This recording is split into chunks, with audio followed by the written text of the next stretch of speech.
are on our second podcast, our Gtown podcast.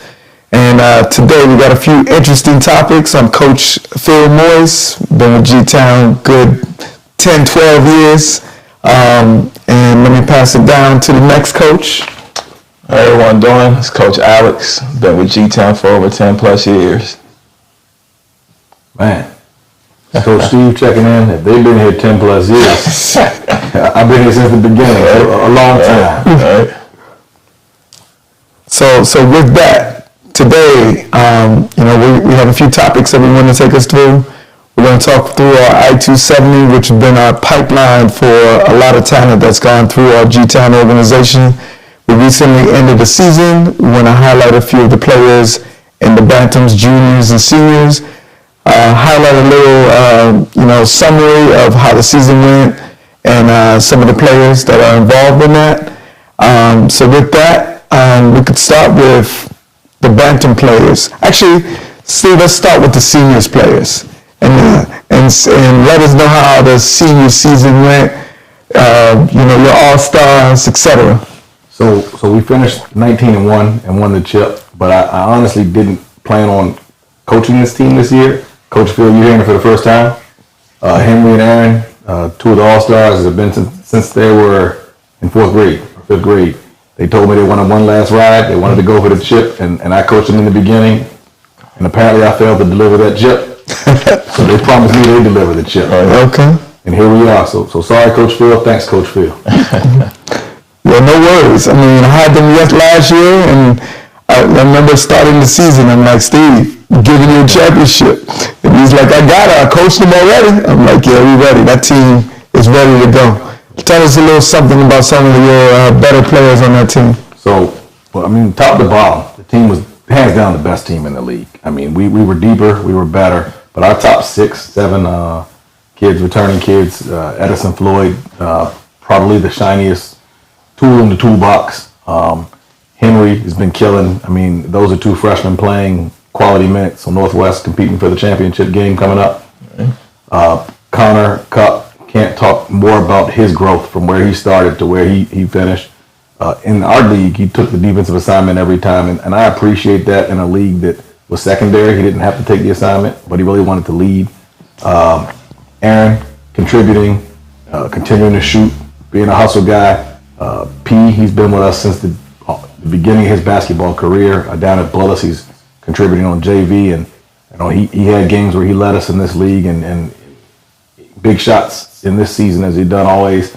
And Isaiah Zalea, new player to us, but we've been competing against him with DGL for years. Probably the heart of the team. Not forgetting the young fellas. Akil always comes up big, gives us everything he has. A mighty little guy that comes off the bench. Kingston comes in and gives what he has. Jacoby, energy.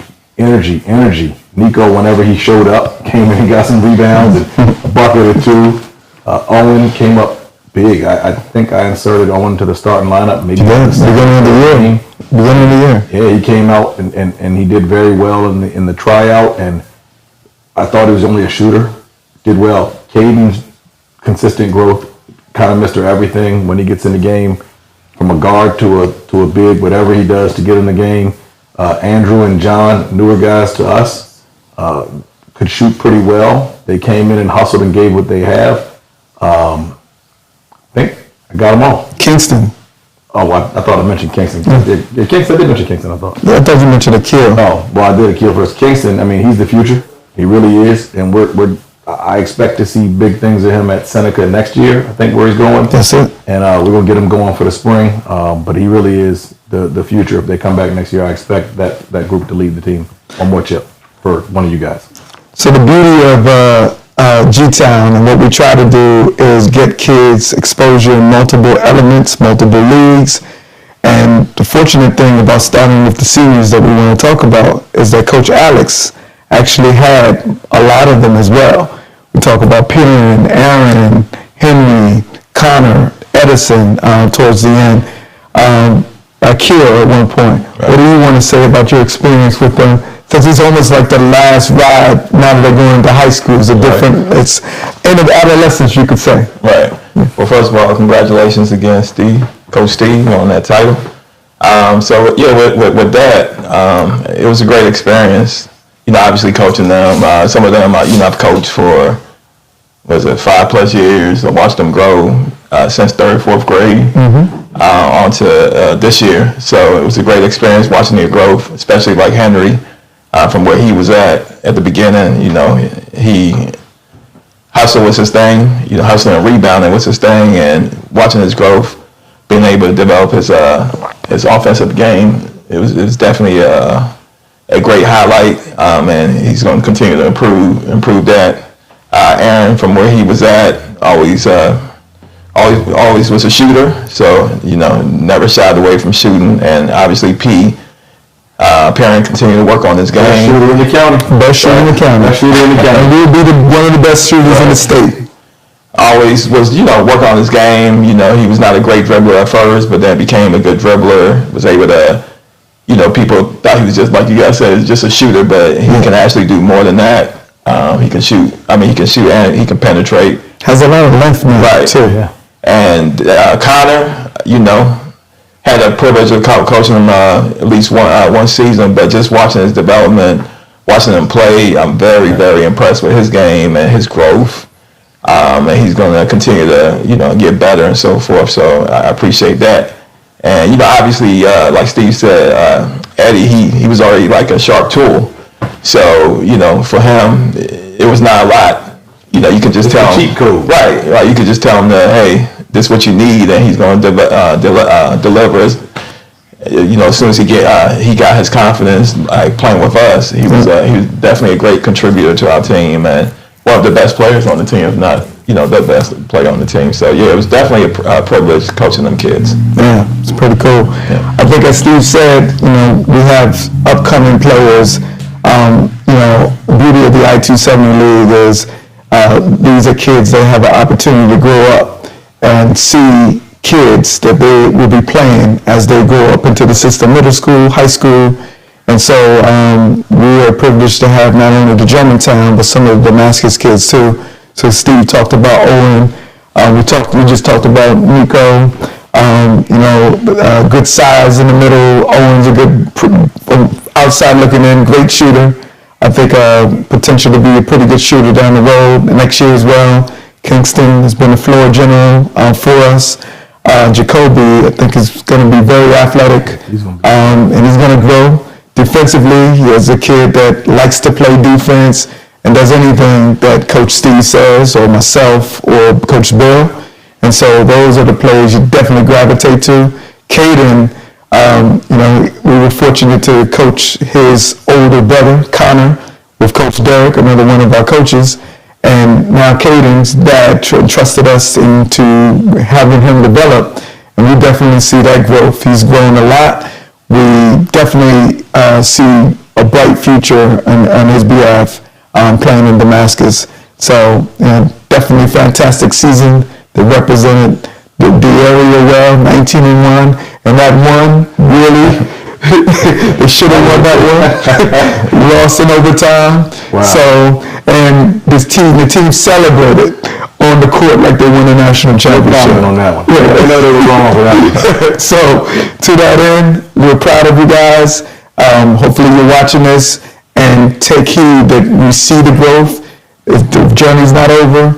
We hope we could be part of that as we continue down the road. So congratulations on the senior team for taking the championship. Phil, tell us about the juniors. The juniors. So had the privilege of coaching the juniors, a lot of the juniors when they were bantam level.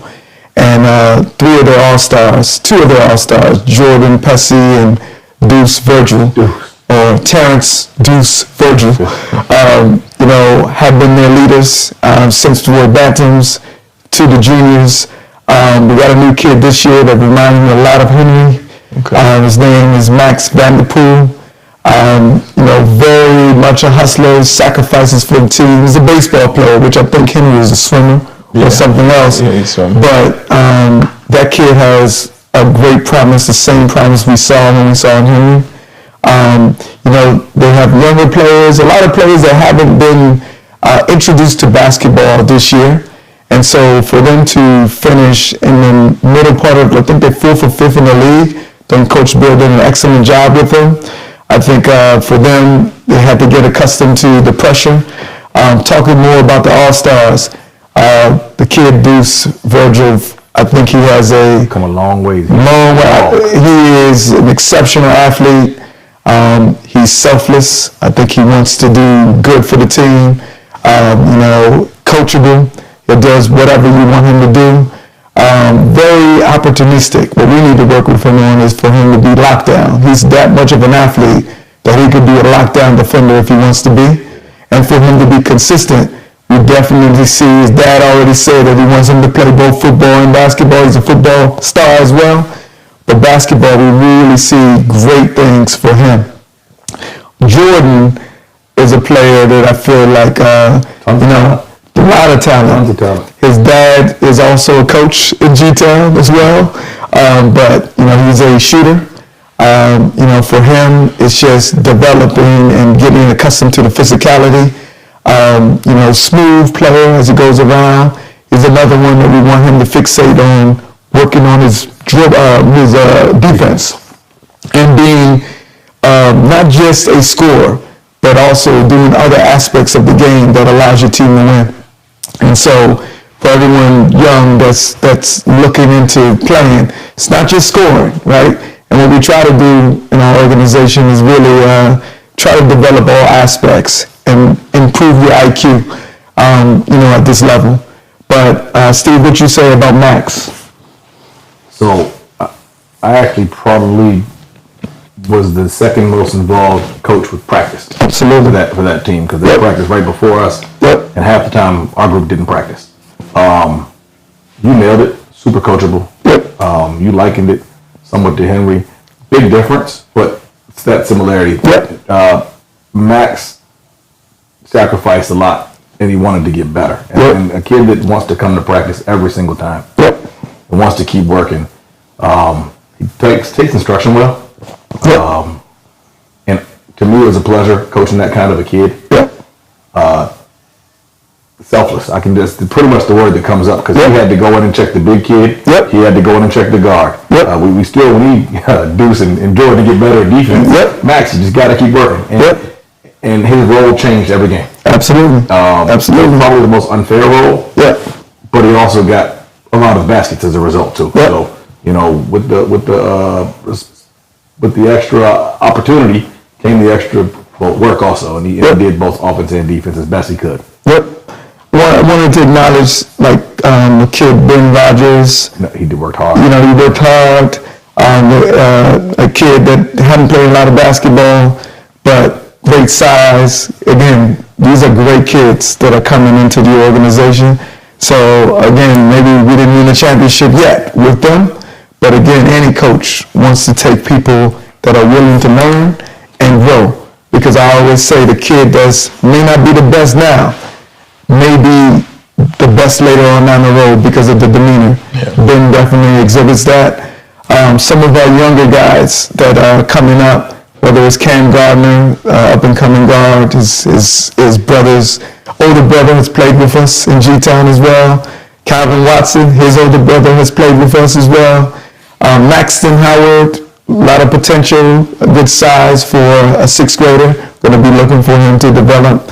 And we got a lot of younger 6th graders that we hope over the spring, summer, they could come back and ready to play. A couple of kids named Daniel whenever they showed up. Yes, both Daniels. Both Daniels. Yes. When they showed up. When they showed up. And so then going to the Bantams, Steve, did you get a chance to watch the Bantams this year? So I had the pleasure of watching the Bantams last year. And the Bantams this year. Yes. Coach Phil, you were part of that too. Yes.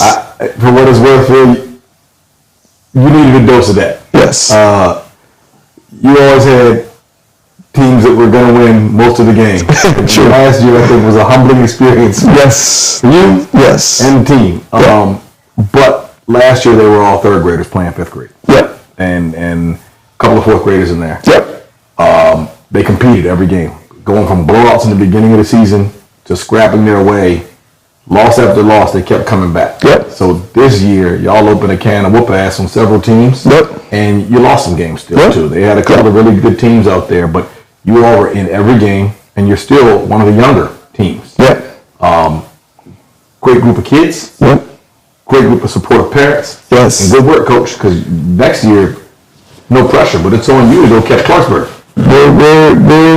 I like the group that's coming in, and wanted to highlight a few players that actually grew a lot this year. Sammy Smith was one of the that played, last year, had to learn how to not only be a shooter, but to drive, and hit a lot of threes this year for us. The new Fernando is a new kid that joined us this year. He's 4th grade. He'll be in 5th grade next year. Probably the best overall ball handler on our team. He exhibited a lot of heart. Looking forward to the growth that he has going forward. His older brother plays on the juniors team as well. So again, we're trying to grow it in the family.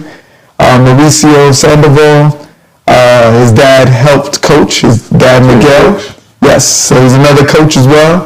Baseball player. So again, first time playing basketball. So very proud of his development as well. Bunch of 4th graders that we know that are coming down the pike. Aiden Rua, Cam Tab, which his brother played with us in the past. Yeah. Marcus Moyes, his brothers have played with us in the past. Had a new kid, Bryce McCain, that played with us as well. Great individual skills. So had to get him accustomed to playing on the team, but love his development as the year has gone. Could be pretty tough, as Steve said, accustomed to winning with the teams that we had. So a lot of the kids had to get accustomed to that hard coaching. But I think it's only going to serve them better down the road. Nothing's ever personal with any of us, right? We just demand, your excellence when we play. And then you realize down the road when you're in other teams, the importance of that. So we're looking forward to you guys. Great year from an I-270 perspective. Appreciate the growth that we know that you're going to have going forward. And we're going to go on to the next topic, which Before is... we segue, one quick shout out. Yeah. We want to give a shout out to the league itself. Yes. So I've been part of I-270 since my oldest moved to Germantown. That was, he's 14 years ago. As a parent, I've appreciated the structure of the league. Yes. Your schedule. It's a 20-game schedule. It's a 16-game regular season and you get up to 20 games. Yep. Which is a very long season. It goes from really October till the end of or late February. Yep. So a lot of practices, a lot of play, a lot of time to work on developing players and things within the team over a 4-month period that overlaps other leagues. It starts during fall leagues and it goes over winter leagues.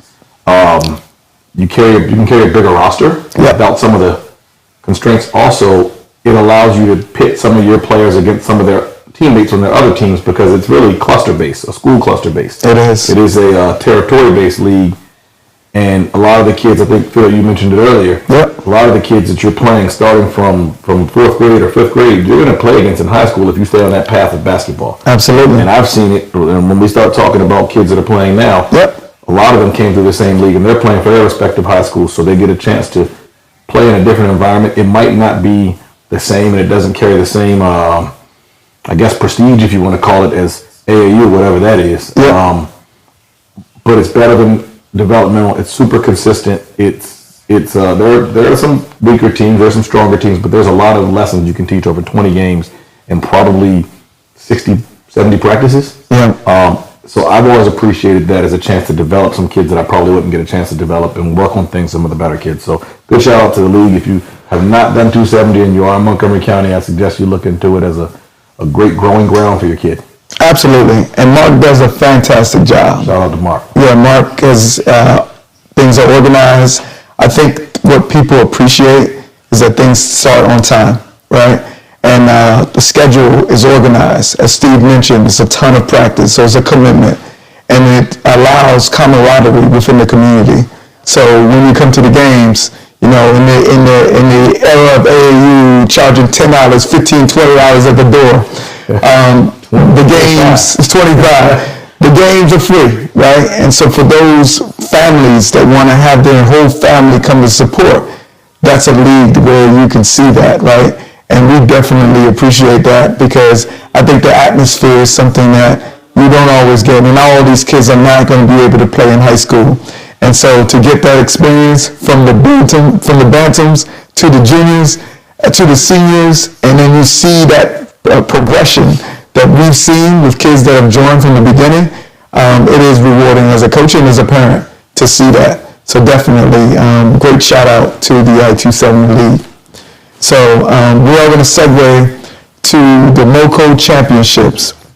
And so as Steve and Alex were talking about a few of the players that recently played in this league, winning the seniors championship, we actually have a ton that are going to be represented tomorrow or today, whenever this comes out, right?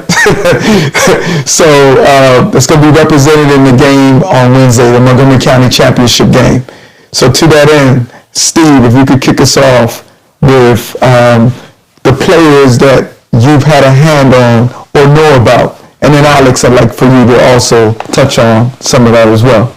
So the county championship, Montgomery County Championship game as a whole is a newer game. It wasn't always here, and we've had good representation across our Gtown players the last few years. Yep. This year is really special to me in particular because I think 15 athletes that are going to be playing in that game, or at least going to be sitting on the bench of that game, I've either coached with, against, and I've definitely worked with in some capacity over the past 8 years. Yep. I mean, and I'm going to give a quick shout out to the best of my memory of players. If I miss one, sorry, I got a cheat sheet down here if y'all want to know why I'm looking down.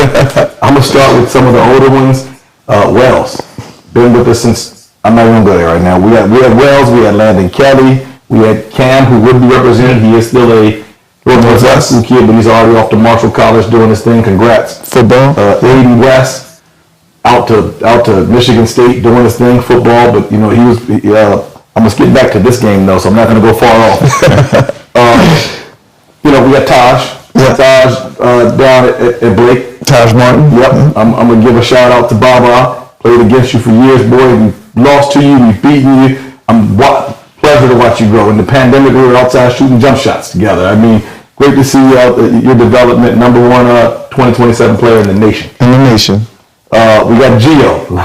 For some reason, we couldn't tell your name. Your name is not Gio. It's Giovanni. Nobody knows that. But I think Coach Torrey called you Gio, and it's stuck. But still, you know, we have Kush. We have Jalen. We have Eddie, Henry. Connor got called up. Isaiah got called up. I think Aaron got called up. Yep.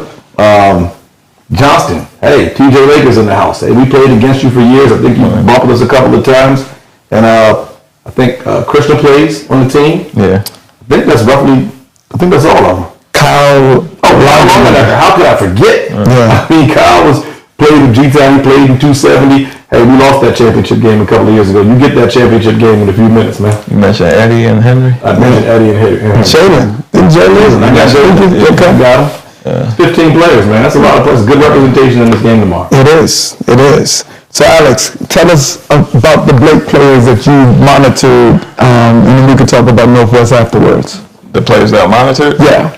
Obviously, watching Blake play from the beginning of the season, I saw what they were about. I saw because everybody talk about Baba, and rightfully so. Mm-hmm. But they actually have a good surrounding cast around them. They can play. You mentioned one obviously, and Taj is a killer. Taj, and then I don't know the point guard's name. Amani.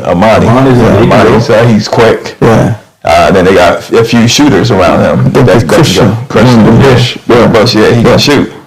He's a streaky shooter, but he can shoot. So they definitely got a good team, and they well coached. And they're all juniors and sophomores. Sophomores, right? Yeah, they only graduated 3, I think. Yeah. Right. Yeah. So I mean, their top players are juniors and sophomores, right? Yeah. So they definitely got a good team. So it doesn't surprise me that they made it to this point, and after this, they'll definitely make some noise in the state championship. I mean, the state playoffs, I should say. Yep. So then as far as Northwest, watching them play, they're a deep team. They got great players. They got good length. So they got seniors, they got juniors, and some freshmen that's playing. Obviously, so they got a good team. They're a deep team that they play a lot of players. So they play sometimes 10 to 12, 13 players, right? Right. Maybe the whole bench will play, right? But they all, surprisingly, when they come in, they all have a role, and they all, live up to their role. They don't try to do too much. They're led by Anthony Wells, who I think he deserves a lot of credit because he helped put this team to where they're at. Obviously, this team has gotten to this far, but they got great leadership. So I think it's going to be a hell of a game tomorrow. Yeah. How do you see this game going, Steve? So, I think Blake has a potent offense. I think Northwest is going to give him a lot of problems. Yeah, Baba is going to be Baba, but they have a lot of bodies they can throw at him. Yep. And kids that have played against them for so long. Yep. I think that where Blake may have the couple of matchups where they may be a little bit better, I think Northwest across the board is deeper. Yep. I think they're going to kill him on the glass as a whole. It depends on how Coach CJ coaches it. If he keeps those dogs in the game, I think that Northwest comes away with it. But it can get out of hand quick. I'm a Blake. I like Blake, but I'm rooting for Northwest this time. My kid goes there. My kids go there. But no, I do think it's going to be a competitive game. I wish that they would have played in the regular season, but I think it'll be good. This will be a good bump. New test for both of them. I hope all the kids I rock with do well. I want to see a good game. Yeah, definitely. How about you? How you see the game going, Alex? More of what he said. I think it's going to be closer than what some people think. I think it's going to be real competitive. Like he said, Northwest have, like I said, they're a deep team. They got a lot of size. They can throw a lot of players, around to make it difficult and, make it maybe a little bit difficult for Baba, but at the same time, if Blake gets on you with that pressure, they got a nice full court pressure that they can throw on you. So if they start generating turnovers, because I think that's what ignites their offense more is when they get those turnovers and so forth. Mm-hmm. I think that's going to be a problem for Northwest. But overall, I think it's going to be a great game. I think it might come down to towards the end, whoever makes maybe 3 to 4 points, it might be the difference. Yeah, I think Baba definitely will be the best player on the court. I think what I've seen in Baba, which is something that Northwest can do, I don't know, it depends what Northwest you get, right? Yeah. But Baba doesn't like physicality. And I shouldn't say he doesn't like it. I would say no one really likes physicality. You want an easy game, right? But the games that I've seen him have a challenge is when a team made a concerted effort to put a chest on them, to put a body on them. I feel like Northwest has those players that can do it. You mentioned Anthony Wells. I think he would sacrifice himself to do that. I think Jalen probably is their best defender. And even though he's a smaller than Baba, he's probably 6 foot. He's good size to him. I think those are the type of players that give him problems, believe it or not. It's the ones that are kind of small, bringing the ball around, even though he can shoot around them, but you got to get to your spots. So I feel like that's going to be a problem. He's going to get his, right? I think Steve mentioned it, out rebounding, or maybe you mentioned it. I think the kid, Alex, has come a long way this year for Northwest. I think he's starting to get some Division III offers. I think he deserves it this year. He's almost having a double-double. I think he's a difference maker with them because he brings the physicality inside. They're very deep. I think the freshmen come in, Henry and Edison, and they defend. Edison is a great defender because his role is limited from that perspective. So you can focus on defense, and he has good enough. Yeah. So when you put that on there, yes, Armani likes to go up and down, and Taj likes to shoot that three-pointer. They're going to get those shots. Absolutely. But when you have a row of players that are coming, I feel like Blake is going to underestimate Northwest because Northwest got in from a coin toss, right? And so I think Northwest is going to take it. I think they're going to probably lead most of the game, and Baba is probably going to be bringing them back. Lake has this tendency when they call it the jungle. They bring their fans in, and that press, that's where we'll see if Northwest can withstand. Yeah. But I think Northwest has enough shooters and enough bodies. I mean, the difference is going to be coaching, to be honest with you. It's going to be how does CJ deploy the players that he has, and it's going to be a good one, I think. I think it's an underestimated good one, but I think Northwest is going to take it. I think it surprised people in Montgomery County because no one would have had Northwest in the finals. But I think they're going to win it. And, maybe it's going to be a motivation for Blake in the state championship. So you got Northwest winning? I got Northwest winning. I think the only way Blake wins, it comes down to the backcourt. And I don't mean Baba, I mean the guards. I mean Lonnie and Tosh. Yeah. Now, I don't know what that, they're going to have big game. Yeah. Like you said, Baba's going to get his. Yeah. But I think if those two have a big game, that puts a lot of pressure back on Northwest because it disrupts the lineups. Yeah. Yeah. Well, I think the real key might be rebounding, to tell you the truth. I think whoever owns the boards might have a better chance because if Blake can rebound, because it seems like that's what they lack sometimes, but they can get rebounds and be able to, generate points like going the other end. I think that might put a lot more pressure on Northwest. They do have the power forward, the hustler. They do. They come in. Springbrook game, I think. Game. Yeah. But it really comes down to I just think Northwest bodies, and they got a few football players, Landon and Wells, and like you said, Alex. I think they match their length and maybe exceed their length as a whole. I think Baba's a different animal, but it's going to come down to the boards. I think. I think both of them shoot enough shots. Right. But it's going to be stylistically, they're not the same style. Well, yeah, and then I agree. I mean, because when Baba is on, like you can't. It's hard to block a shot because of his height, right? So I think if he gets that 3-point shot going, it's going to be hard to guard. Right. I think they'd rather Baba do all the scoring. Unless he's going to score 80. Yeah. But if Baba goes for 30 and two other guards get 20 apiece, then you got a couple of guys getting 10, 20. That's 80 points another way. Right. It'll be tough to stop. It'll be tough to beat them that way. Yeah. The one game that they did lose to Sherwood pretty much was very physical with them. And I saw them play against Richard Montgomery and Boogie Cooper was basically like bothering him every time he dribbled. Like he couldn't get on rhythm. I feel like Northwest has some players that can do that. So it's going to be a good one. So who you got winning, Steve? I still have Northwest winning the game.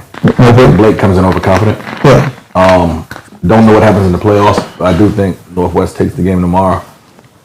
I think in the States, I still got Blake winning it. Yeah. But how about you, Ron? I think I'm going to stick with Blake. Think Blake's going to win? Yeah, I think with the experience, especially from like last year, and them returning them players and just seeing like when they locked in and the backup point guard, Jonathan's son, when he comes in the game, he makes a difference, right? So he's a willing passer, he's a good passer, he uplifts his team, so I think he's another key. So I think once they get that going, and if they can get turnovers, I think they definitely got a great chance of winning that game. I think the atmosphere is definitely going to be lively. We're going to be there. But Black Hole versus the Jungle. It's going to be lively.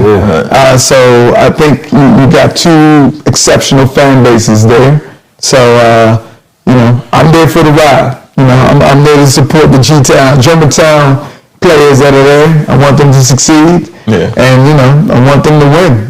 So we'll see what happens with it.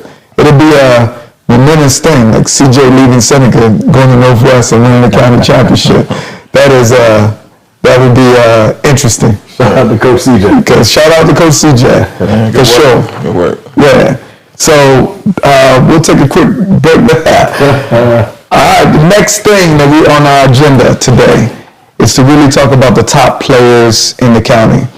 And so to that end, I think we spoke about the MoCo Championship.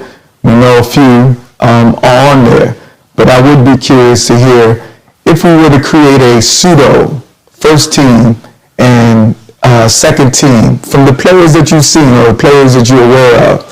What are your, let's start with you, Alex, your first team all county, since we're focusing on Montgomery County in particular. What would be your first team all county? All right, so mine hasn't really changed that much since from the beginning. From the beginning, so definitely Baba's, the top, and Boogie's right there with him. I think both of them had a hell of a season. Boogie, just watching him, his growth.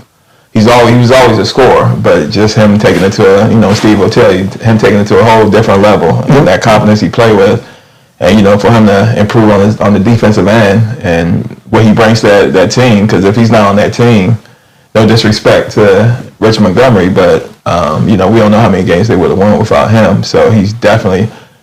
He definitely earned, he's definitely up there. He should get heavy consideration for Player of the Year as well.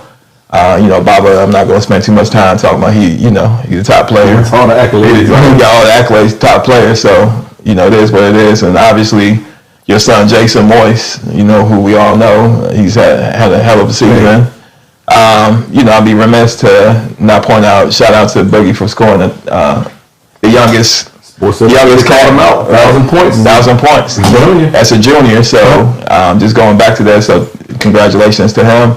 Congratulations to Jason Moyes for scoring over 1,000 points as well. He's had a great season. And we were supposed to shoot one of these like a few weeks back, but I just want to go back and touch base because watching Seneca play Rich Montgomery. That was a hell of a game, a great double overtime game that Boogie and Jason put on the show. Jason he refused to let his team die. Every regulation hit a 3-point shot to send it to overtime. First overtime hit another 3 to send it to a double overtime, and eventually the ball then bounced their way, but both of them just put on a show. So that I just wanted to go back just to put that out there. But yeah, Jason's definitely had a hell of a season, so he's up there. Anthony Wells, as I mentioned, he's right there. I think with the success of Northwest, I got to give him his props, even though he's not averaging 20, but just the success. They have a few players that's averaging in double figures, and he's leading the charge. And just watching him, game that I went to, he didn't play the whole first quarter against Paint Branch, and they were losing. And he came in the second quarter and just elevated the team. They ended up winning that game thanks to a last second shot. But for him to keep his team in the game and for them to win that was great. So Anthony's up there. Mm-hmm. My fifth, who is my fifth? Wow. I guess I know Damian Lee's been struggling a little bit. Isaiah. I was going to call him Damian. I was going to call him Lee. Isaiah.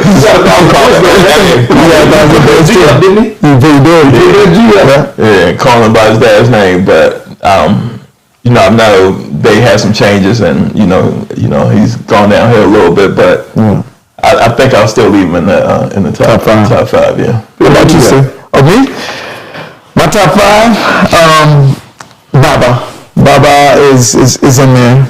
I actually think Boogie, to me, is the player of the year. I think from what I've seen of him, his size is, I think Baba gets all the accolades, but, many people on the pound for pound. And when you think of Blake, if you talk to their parents, they think they would have still won even if they didn't have Baba.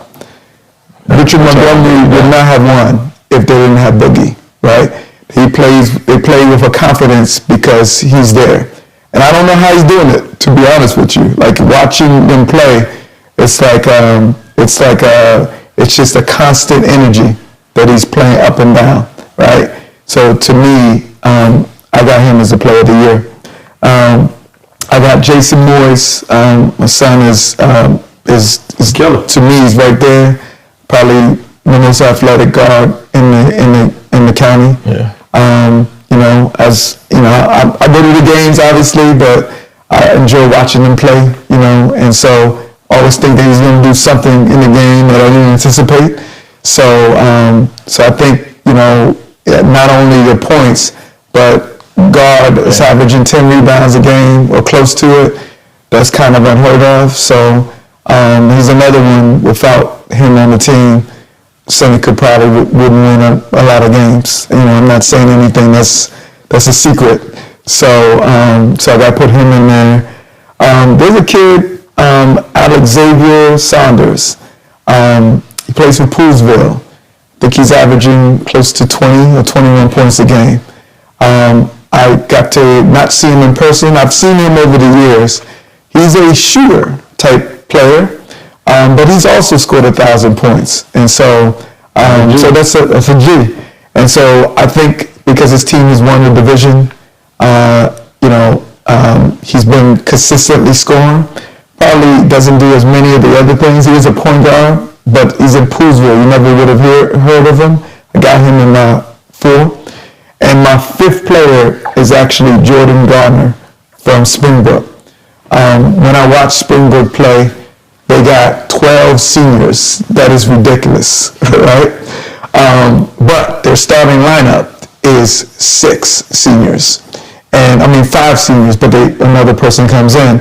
But the point of it is he is the best player out of them. Brian Hines is pretty good too. Brian.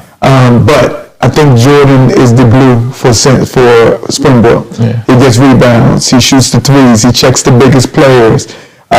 You know, he's a difference maker. So you kind of reminded me when we spoke earlier about rewarding winning. Springbrook has lost 3 or 4 games. If it wasn't for the loss to Northwest, they probably would have been in the county championship. So with that said, Wells is up there. He has a great team though, right? Which is why they're in the county championship. I think Springbrook has a very good team as well, but I think he does more for his team that allows them to propel. So I got to put Jordan Garner in there, and that's my 5. Steve? Cool. I'm gonna do it a little bit different. I'm gonna take the top 5 in the county that have worn that G on their chest. So I like that. And it's probably most of the same 5 you guys have already done. Baba, you great. We're gonna see you in the league in a few years. I'm going with Bug. Hey, I've seen Slim since he was he was always brought buckets. He brought assists. He brought energy. Yeah. He competed. I can remember even playing against Boogie and playing with Boogie since the days of Coach Larry. Yeah, shout out to Coach Larry too. Coop did a hell of a job with him. Ojo, hell of a job. Yeah. Mom, aunt, grandma, all y'all have done a hell of a job with that young man. Baba, you got your flowers. You're getting more. You know you in the top of the county, and you wore that G more than once. Appreciate you. Jason, you lived the G. You've worn that G. You've chosen not to go other places to continue to wear the G. So when I see 3 Gs putting up a G in the season, we love it. We love it. We love it. Wells, we go back since you were 5 years old. South Germantown football. I'm going to say Wells number 44. I've seen you do it to the big brand teams. I've seen you do it to the small brand teams. I've seen you go to other organizations and do it. And I've seen you do it right now in Northwest. Appreciate you. That's 4. Let's see. I got a lot of honorable mentions. Did you put Bob on there? Bob, I went 2. Okay. You went number 2. Okay. Man. I got a lot of honorable mentions, but I got one too, but you know, I'm at Roman. I can put Taj in it. Yeah, I mean, Taj is my honorable mention, if nothing else. I can go Roman Vetter. I can go Taj. Yeah. Brian, I'm going to give you a pass. I'm going to put Brian in there. Brian Hines? You didn't wear G Brian Hines, but your brother did, and your dad always did, and you were always with us. I'll go Brian Hines, Taj, and Roman. I'll put all 3 of them in there as the 5. Then I got a bunch of honorable mentions behind them. I like it. Okay. I mean, upcoming players. And this might be a similar theme because a lot of them are German Gtown players as well. But let's start with you, Steve, in terms of upcoming players. Upcoming players, the future. The future of Montgomery County is bright, and it looks like a big orange G. I'm going to start with my guys. My class of 2017, we're all over. We can go with Young Simmons and Seneca. Killing. About time they moved you up. Yep. You are the future. And I'm gonna throw the rest of your team in there in a minute. I'll move up. I'll stay in green and yellow. I'll shout out to Ethan, EJ, and Avery up in Damascus doing big things. Joseph, you know I couldn't forget about you. I know Boogie gets a lot of shine, but you were right there with him. And as many nights as you spend in my house, I will be there to watch the rest. I haven't been there to enough games yet. I apologize. I'm kind of busy. Gee whiz. Taj, you got another year, I understand. Yep. Killer. Yeah. Baba, you're still the future. You're the now and the future. Right. Boogie, you ain't going nowhere. Gee. What else are we going around the county? I think, does Chase have another year? He does. Mitchell, another year. He's on my second team. On the second team, we got another with the point guard out of Damascus. Jalen. Jalen. I would have said Riley. I couldn't call you your sister. I couldn't be there to you. What else do we have? Young fellas. Back to Seneca. We got Josiah's playing now. Josiah, Ty Lee. We got Quan. Yeah. More that 2017. Back to Northwest. We got Gio. We got Eddie. We got Henry. Yeah. We got Connor. We got Aaron. We got Isaiah. P. I'm gonna shout you out in Declan down at Bullis. Patrick, I'm expecting you to make some noise when you get there. The future is Akil. Where you at? Ethan Way, I got him already. Okay. Coming out of the Kingsview, I don't even know who else we got coming out of Kingsview right now. We're everywhere. Kingston, where you at? Gtown is everywhere. We have the best players in the county. We are everywhere. That's just the Gtown players. I'll pass it on to one of y'all. Up and coming? Definitely Joe. Watching Joe and his confidence, grown. He's grown. He's come a long way. I already, told him, I'm proud of him. The success he's having. So, like you said, shout out to. We had Joe. Remember, we had Joe together 5-6 years ago. Right. We always knew he could play. He had the best bag always. Like you said, shout out to old Joe. To Joseph Davis. Joseph Davis seems to be the second. Joseph Davis Jr. Right. So definitely Joe, Malik Simmons. Yeah. He's Junior. Malik Simmons Jr. Charles. I've been a big fan of his since he was a little kid. 3rd, 4th grade, him rocking that cornrows. He started when he was 6 years old. Right. So I've been a big fan of him. He was always, he was always gone. He was always, I was like, who is this kid? He could score. He could rebound. Didn't talk a lot, but when you put him out there, he's gonna produce. So definitely him. Eddie, obviously at Northwest. Might be the best freshman. Yeah, I think next year he's definitely gonna shine. After some of the other players graduate, I think that'll be his team. Definitely. I think Henry. Yep. Henry, he's come a long way. He's got to show that he can still be that hustler, rebounder, and knock down them threes. So I think definitely Henry. Who else? Another player that played for Gtown. Giannis Kiki. Oh, Giannis dunking on everything. Yes. They might have played with him also. Both of them played Gtown. Yeah. Down at Kennedy. Shout out to Kennedy. Yes, shout out to Kennedy. Giannis Kiki would have been on my second team, all county as well. Yeah. Definitely Taj from Blake.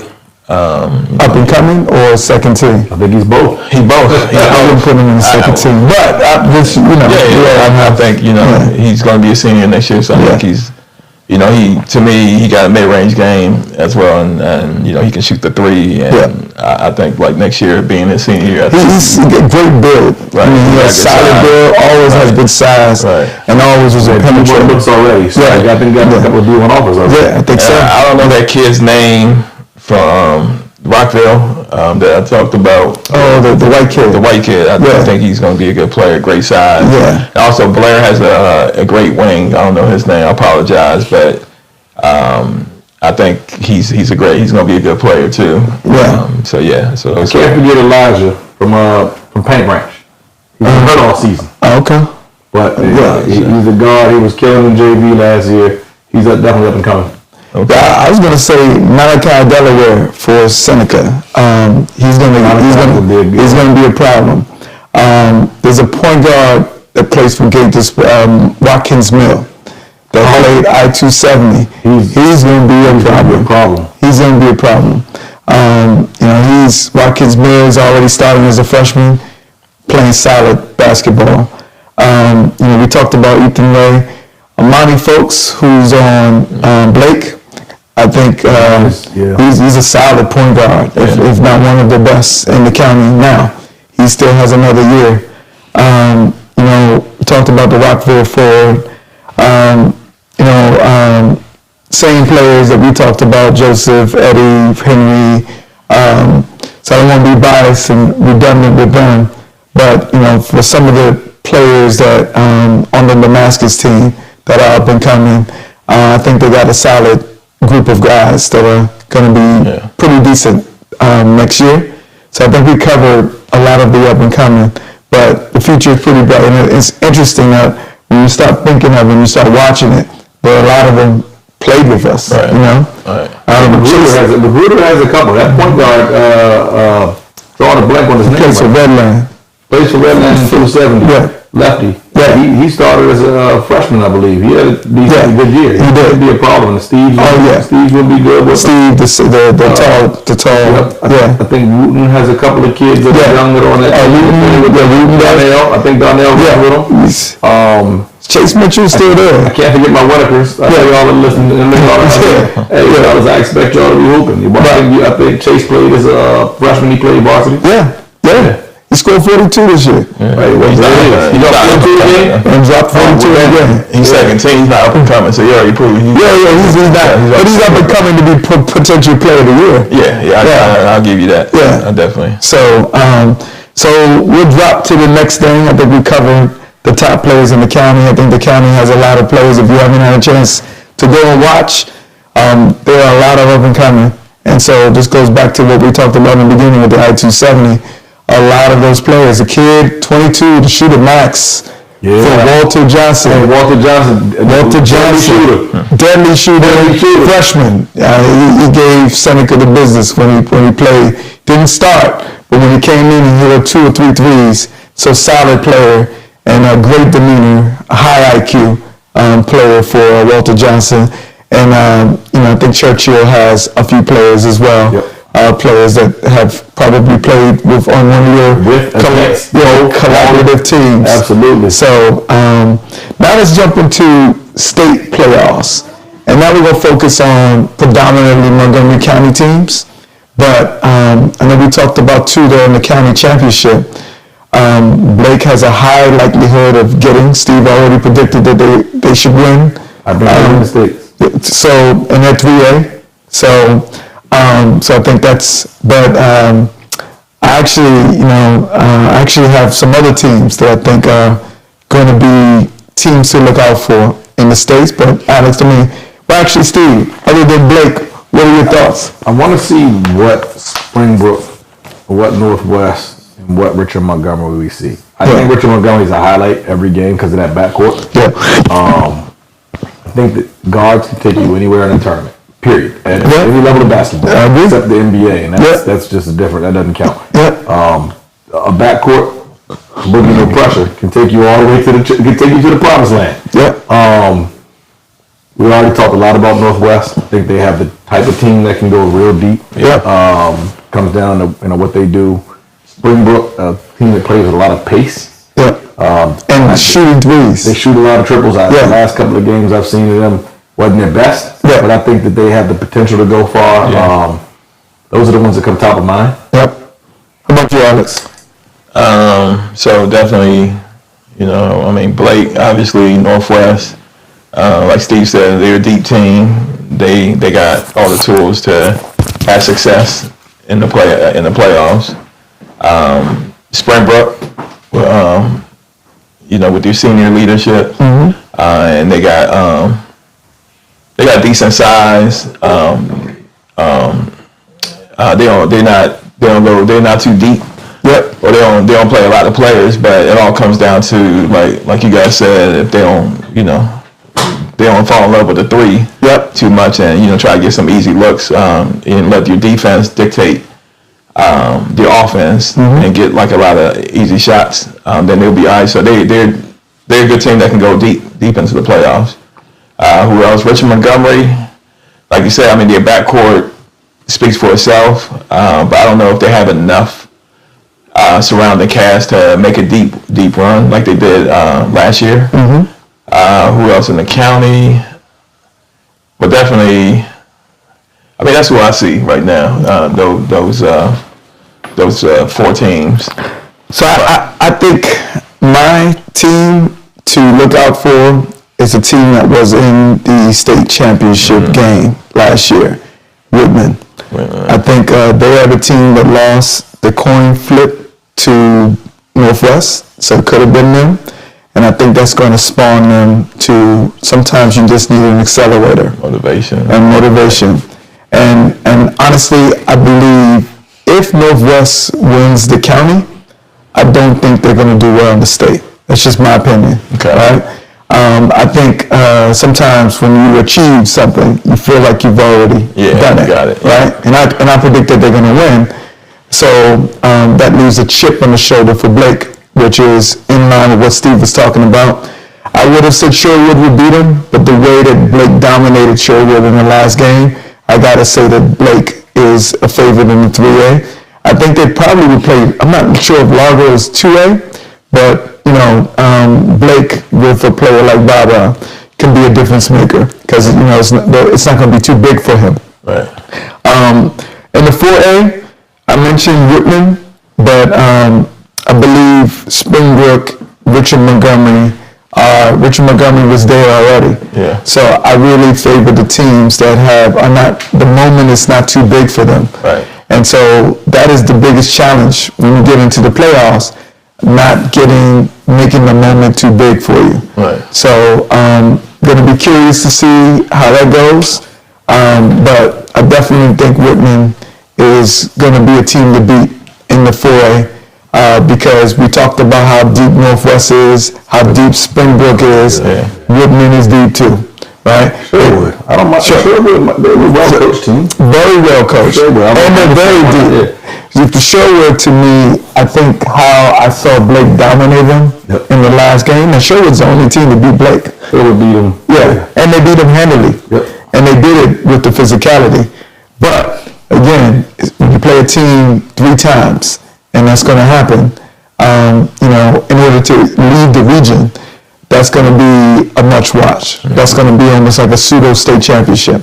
So, but I think if Blake loses the county championship game, which I'm predicting, I believe that Sherwood will lose to them in that regional for Blake to get on. It's the team that gets the last lap. So, so we covered state championship. I'd be remiss, I did want to mention a few players that I saw play, but I don't know this kid's name from Watkins Mill. Oh, big fella. Oh my goodness. He's a monster. He's a man-child. So if you guys have an opportunity to go watch Watkins Mill, they got a kid from London. He's not a kid. 6'7", he's a monster, right? So yeah, he was difficult to match up with when I saw him play. So yeah, there's another kid. Again, he's like 6'6". He plays for Clarksburg. He's a junior. He's going to be someone to look out for. They changed their coach mid-season, so it's almost like NBA. Wow. Yeah. But now they're playing a lot better, right? And this kid is uber talented. Again, another 6'6", but he's a guard. So we haven't heard about him because they haven't been winning a lot. And so, so those two I wanted to make sure. We already talked about Giannis Kiki. I think he's had a solid year for Kennedy. He dunks everything. He doesn't dunk it, Michael's dunking right behind him. Right. So they got nothing but athletes over there. So, but it's a lob. Yeah. So I think that's a good segue to, talk about style of play, to talk about the last topic that we wanted to talk about. I think it's good for parents to hear this from our perspective as AAU versus school ball. I think we've gone through an iteration of coaching. We've been doing it for long enough that once you get into like the 8th or 9th grade years, that's when folks want quote unquote exposure, right? Whatever that is. And they think, a lot of times you get that, from AAU ball. But I think we wanted to debunk some of the myths about the differences between the two. And so, so that I'm not speaking with all of my thoughts only, Alex, when you think of AAU versus school ball, how do you and what do you think is the difference for someone that played in the county as well during your time and played whatever we had as AAU ball back in the day, right? So it's totally different now, right? So I want to get your perspective that maybe parents can hear and fully understand the landscape. Right. So obviously when we played back in our time, or our era, whatever, AAU, I don't want to say it was up and coming, but it kind of felt that way. And, it was not, it was not all year round. And it was not as with the traveling. We wasn't traveling all over the world. And Coach Steve is a little younger than us, so he had the AAU. Not younger than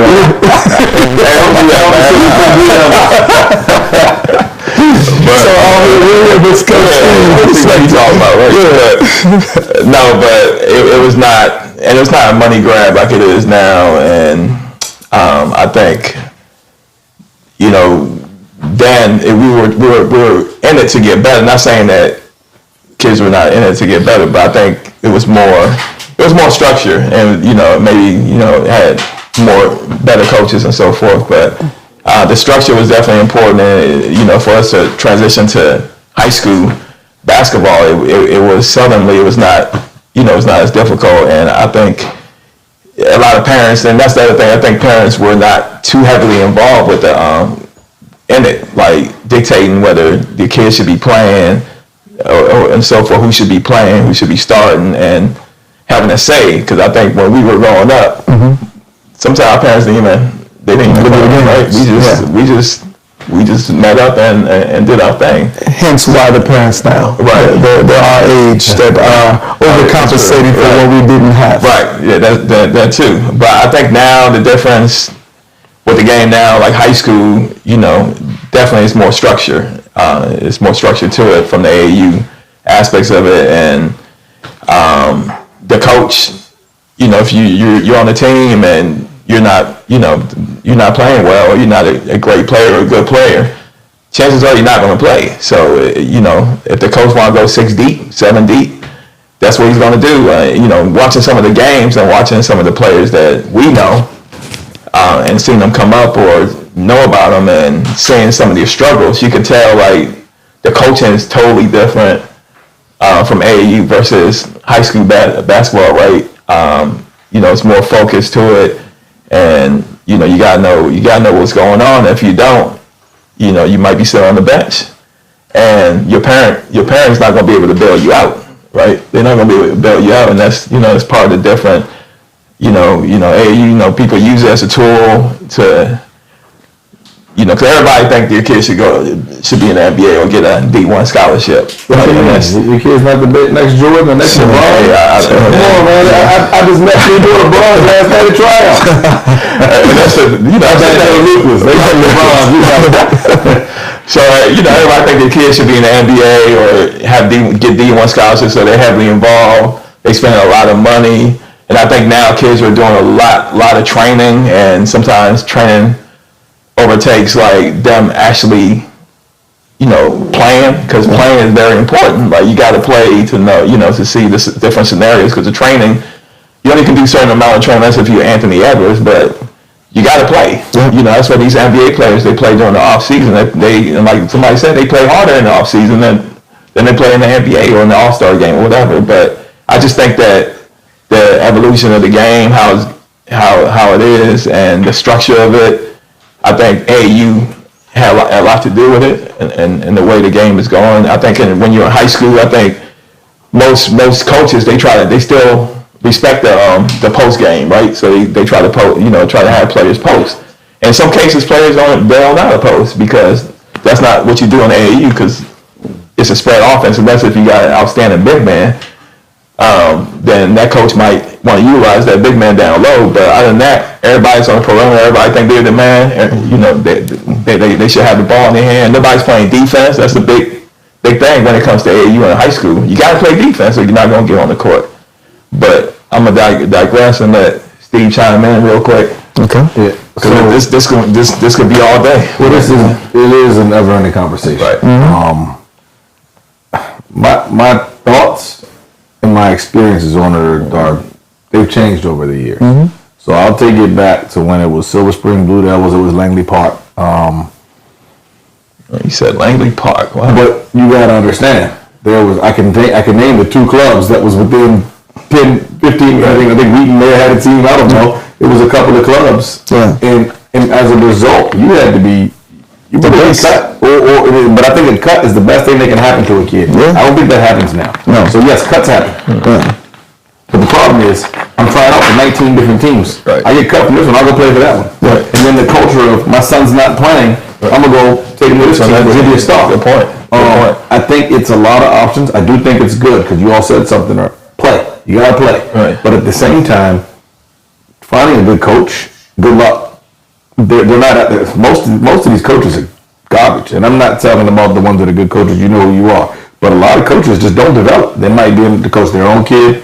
They might be in it because somebody else did their kid wrong, or they might like somebody's parent. I don't know, but I think the best thing to do is to find a coach that can develop your child, and sometimes you might also need to find a second team where they can play. But you can't substitute play time, and I think.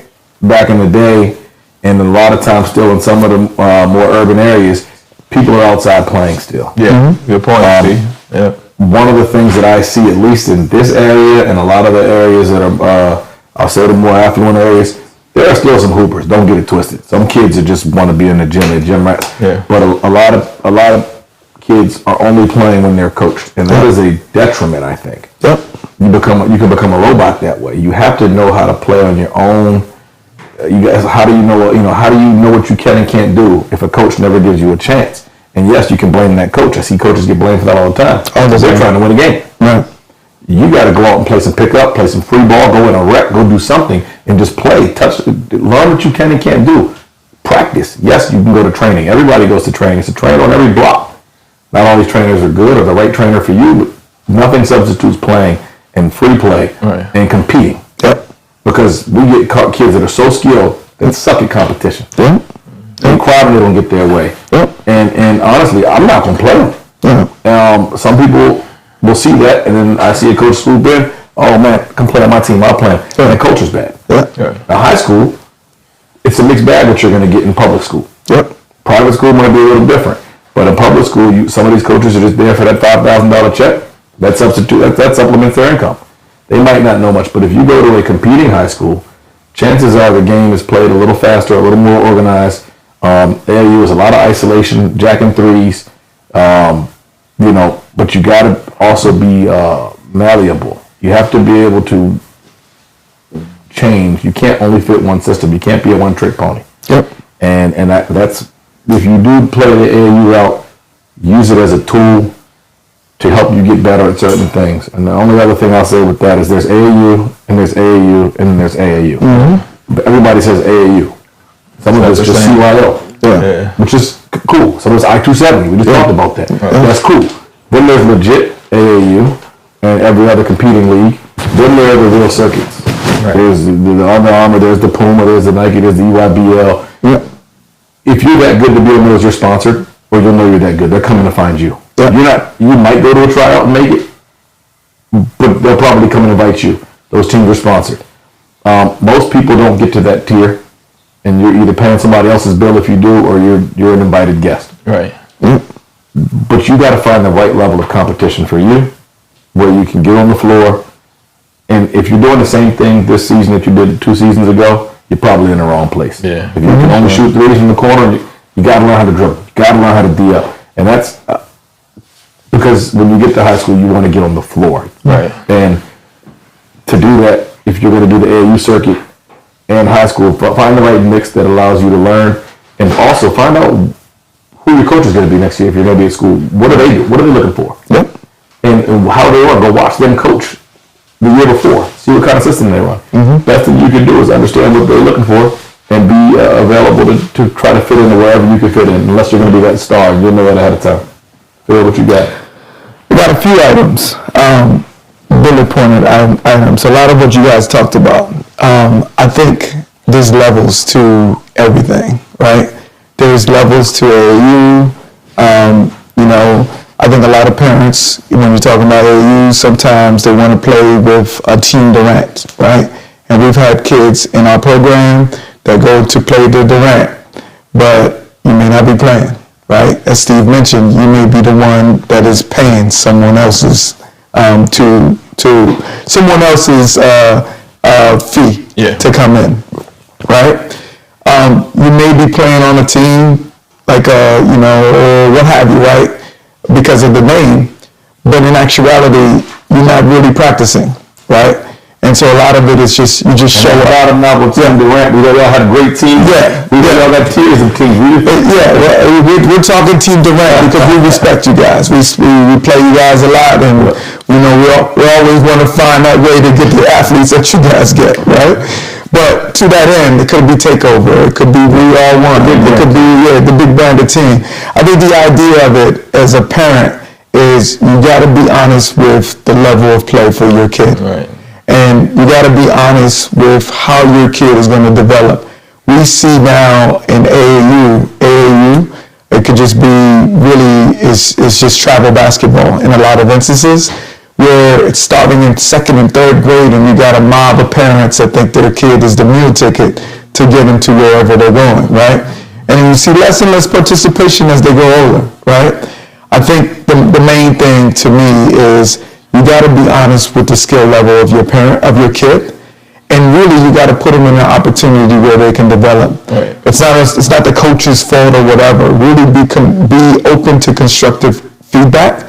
You can't coddle your kid to not allow them to hear. Obviously, you can't be an abusive environment, but I think it's important preparation to know that when you are in a high school environment, you are not in that practice, right? Whether it's private school or public school. So you have to be able to allow your kid to be coached, right? And so, and take those things in and work on it, right? So, and don't forget that these are kids, right? So from that standpoint, they got to love the game and not have it that you are loving the game for them, right? Because the kids can get burnt out when they do get to school-based basketball. So I really want to highlight those things as for parents that are up and coming. And up and coming could be your kid that's just starting. Like, again, we've gone through the point where it'll be great while you're talking. We're not saying it's going to be bad. Yeah, it's not going to be bad. Find what's right for you. It's not going to be find what's right for you, but the DMV is a hotbed of basketball. Right. So what you're looking for could be in local leagues that you're playing at, because we've seen kids that have not been the best on their team that now is one of the best on their team. Can I shout out one of the bullets right now? Yeah, who's that? He played for you. Adrian Stevens. He was solid. Adrian Stevens. He's a dog. Yeah, Adrian Stevens got in college next year. He's going to Marquette. And he was not. I don't think he was the top 5 player on that. He came off the bench. Yeah, he came off the bench. Came off the bench, and he just worked. Shout out to him. He's a stud. And the parents, fantastic parents. But again, it's a support system, right? It's a support system that understands that the kid needs to grow, right? And you have to really understand that Adrian really loved basketball, so you have to put in the work. So you put in the work to be what he is. But the quick bullet points I was going to say is that I think it's school-based basketball, which you don't get in AAU, or most times, or travel basketball. You're going to get a coach that scouts you, right? They're going to watch film on you, and they're going to say, this guy can't go left. This guy can't shoot. So you take it away. So the things that you should be working on are those things that eliminate your weakness. You got to be honest with what is something that you have to do. And when you go you work on those things. You could work on those things to be better individually, so that it's hard for you, if you were self-scouting yourself, how would you do it? Because that's what happens in the school-based basketball, Right. Especially for the better schools. If you just want to go to a school, win one game, I get it. But if you want to be in a situation where we're talking about your team that's going to the States or what have you, best believe those schools are preparing for you, right? And so I don't want to be long-winded, just a few other things. I think the physicality is different, right? Yeah. I've seen great JV players, great middle school players. Then you get to the level of competition where now they're hand checking you. Or now you go into a screen, you get an elbow. You're not getting a foul call, right? So again, there's an adjustment period to that. So it's not just, hey, let me just, run around and just shoot up threes or what have you. When the game changes and the physicality changes, you got to adjust with that as well. Right. So part of the training, you mentioned Adrian Stevens, is he got to change his body. Yeah. His body wasn't the same as it is now, right? The kids that we're talking about, Boogie, works hard. Jason works hard to change their bodies to be prepared for that. If anybody goes to watch a junior college basketball game, we were talking about the pace. It's different. The physicality is different. The speed is different. So the reality of it is, you're not in the NBA when you're playing elementary and middle school basketball. So again, as a totality, you're preparing for something beyond. And that beyond is really being coachable, being able to really take constructive feedback, but really finding an opportunity you can play in a coach that allows you to prosper. Right. So that now when you get into high school, you can exhibit those skills that allows you to be better. And so that's the only thing, as Steve said, we're not knocking travel basketball. We do it. We travel, right? But We also have teams that don't. we have teams that don't because we have gone through the cycle. We know now that we don't have to go to Las Vegas for our team to get better, right? It might just be we need to set up a schedule that allows different players to work on different things. And I could say from observation, both of these men have put kids in a position where they're working on something, even if sometimes it may cost them a win, you know? I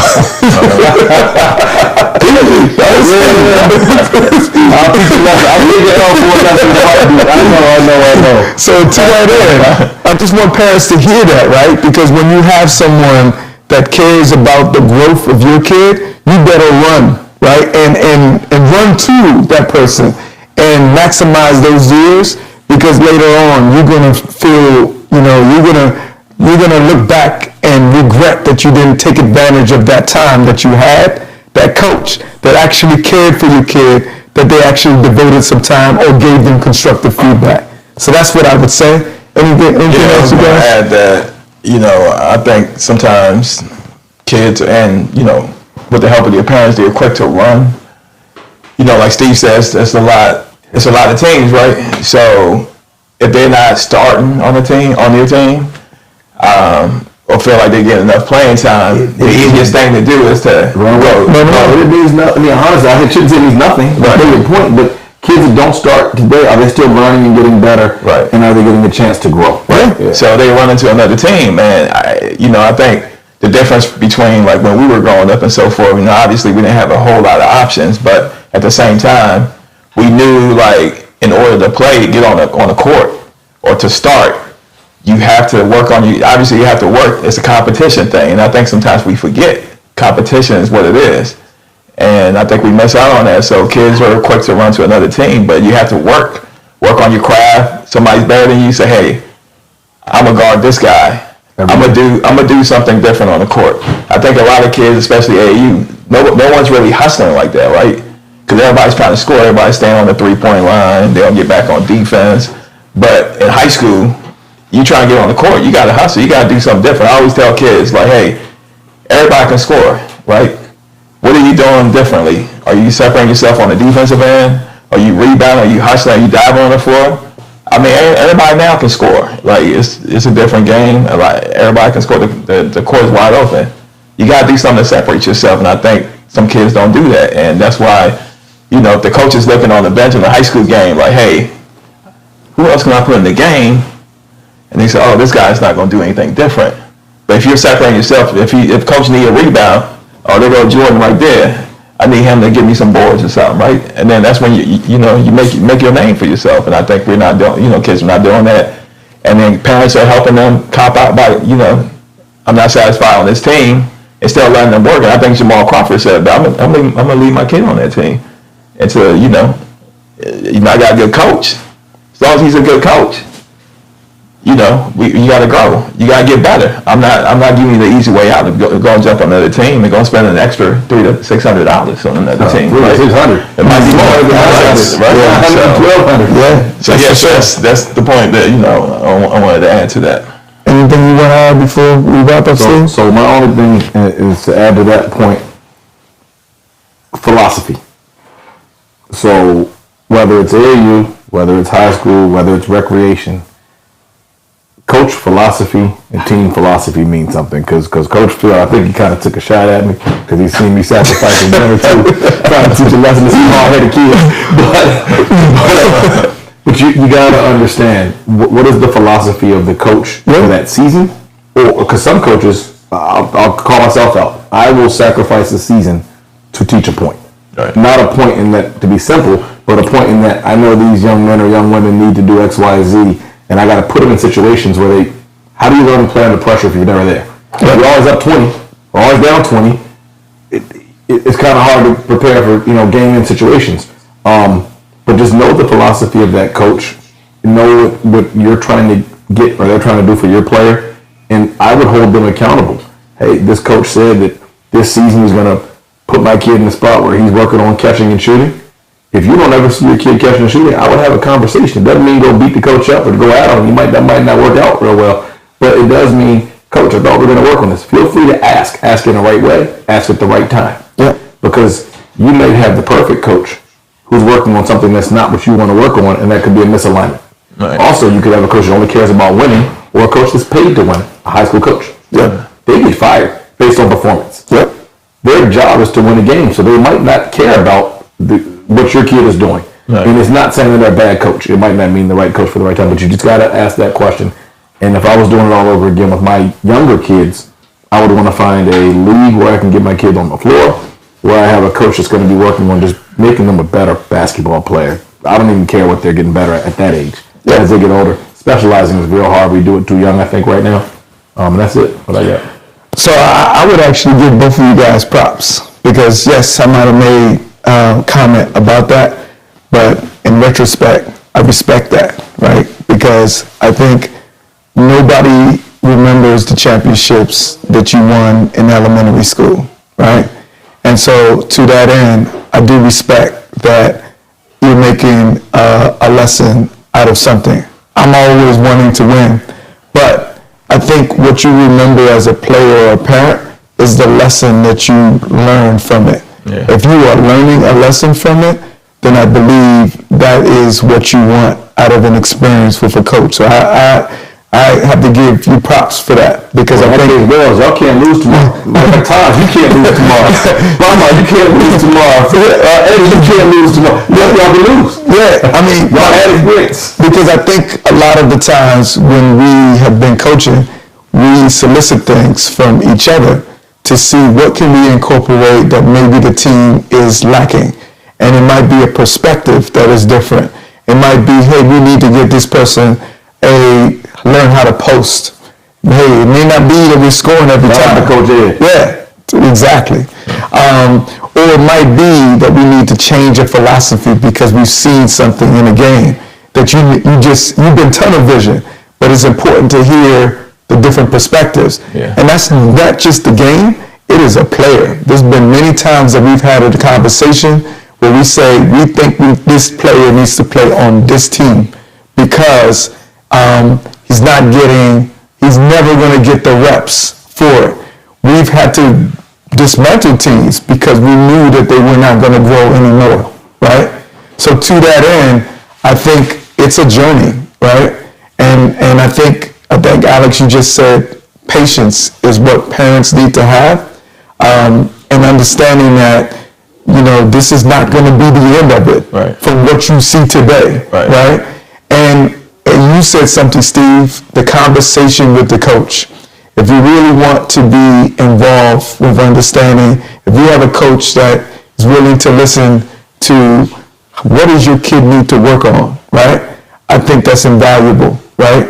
Because those are the things, and those players that we're talking about, whether it's Boogie or Jason or Baba or whatever, it's little pieces like that over the years, they picked up, hey, I need to shoot in the mid-range, right? Or I need to learn how to post. Or today I'm just going to get a rebound, right? Because that might be your role in high school and might be your role in college, right, to get on the floor. That's a good point. So to that point, I would say for all parents, the last thing I would say is just you got to be patient with it and let your kids have fun with the situation. Because especially in our community, sometimes we may think that it's the NBA championship. But the reality of it is we may be taking the joy out of the game from our kids because we're not looking at the bigger picture. This is not the end of it, right? There is a progression of growth. They may have a 6-inch growth spurt in 2 years, like your son, right? That now all of a sudden, if we knew that was going to happen, if we did it again, we might have did it differently. Oh, yeah. Like my coaching philosophy is different now than it is when I had the kids that we had. So that's my takeaway with it. Appreciate everyone listening. Hopefully you listened to the whole session. Props goes to the producer, Mr. Tyrone Virgil. Thank you. And good luck to tomorrow. Blake and Northwest will be at the game. Hopefully we have another one of these podcasts, a season-ending one. And we can get some of the players. That's it. We'll get the players. Yeah. All right. Appreciate it. We're out. We're out. All right.